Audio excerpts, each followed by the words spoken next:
Olá, amigos e amigas, eu sou Luiz Horácio, escritor e poeta, e tenho mais um convite para vocês. Desta vez é um convite à reflexão.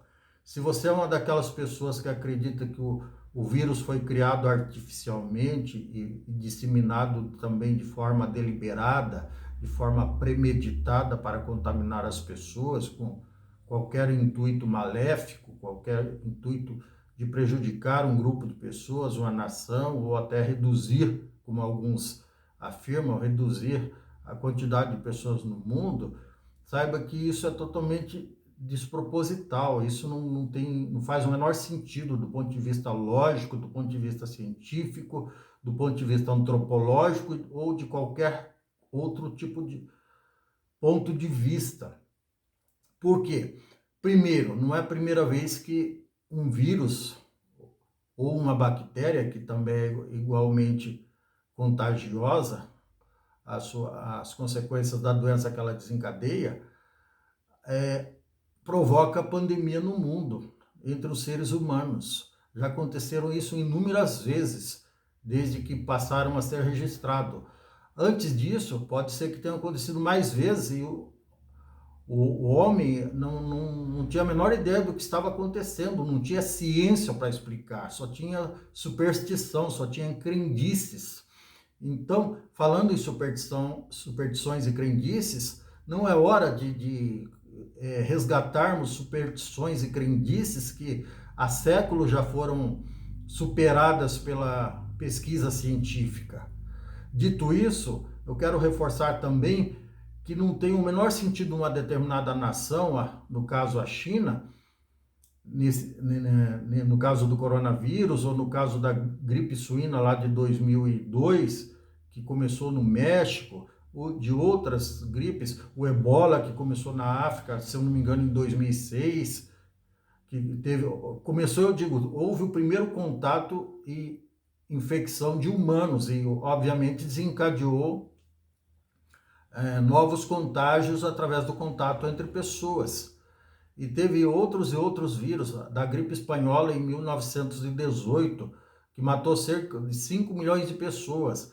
Lá o número, embora a população da época fosse menos ou em torno de 1 bilhão só de pessoas, muito menos gente do que nós temos hoje, o número de mortes foi gigantesco, porque não existia vacina, não existia tanto conhecimento científico como existe hoje. Hoje, graças a Deus e à ciência, nós teremos logo, logo, nos próximos 3 ou 4 meses, vacinas capazes de superar a pandemia e decretar o fim dela, e principalmente decretar o fim dos contágios e das mortes.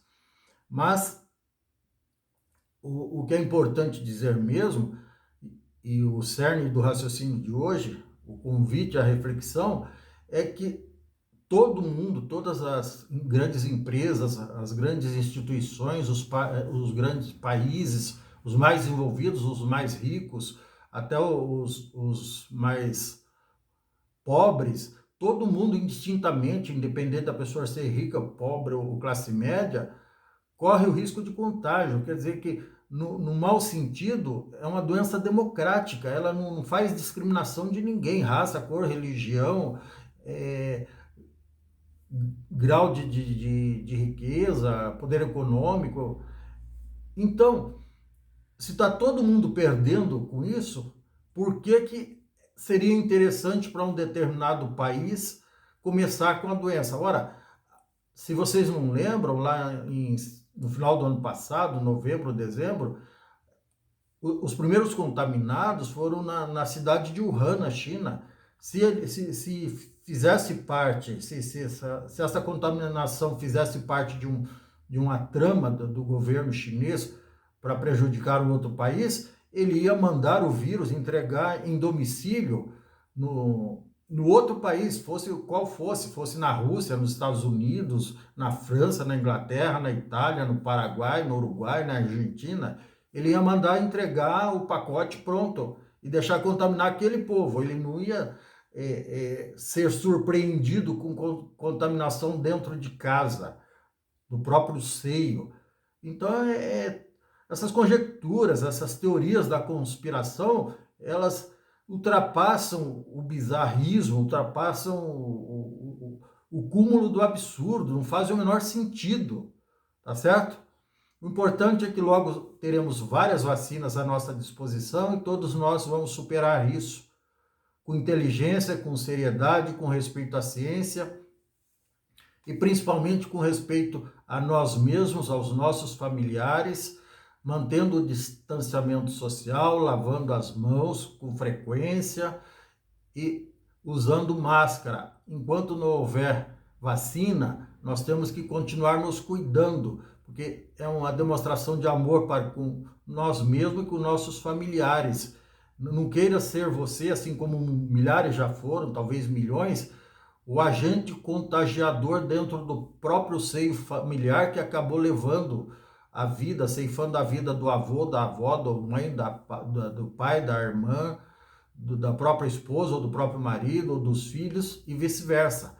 E você que é jovem, você tem uma responsabilidade igualmente importante. Não é porque o teu risco de contágio, o teu risco de gravidade da doença é menor que você vai se expor e trazer a doença para o teu seio familiar, tá certo? Esse é o recado de hoje, espero que tenham gostado. É um assunto chato, eu concordo, mas infelizmente é necessário. É por uma questão de amor e respeito ao próximo que nós temos que nos cuidar. Luiz Horácio, escritor e poeta. Se você gostou, dê um like, dê um joinha, compartilhe o meu canal, inscreva-se, não custa nada, ative o sininho e seja muito feliz e cuidadoso. Ame o seu próximo como a si mesmo e seja feliz.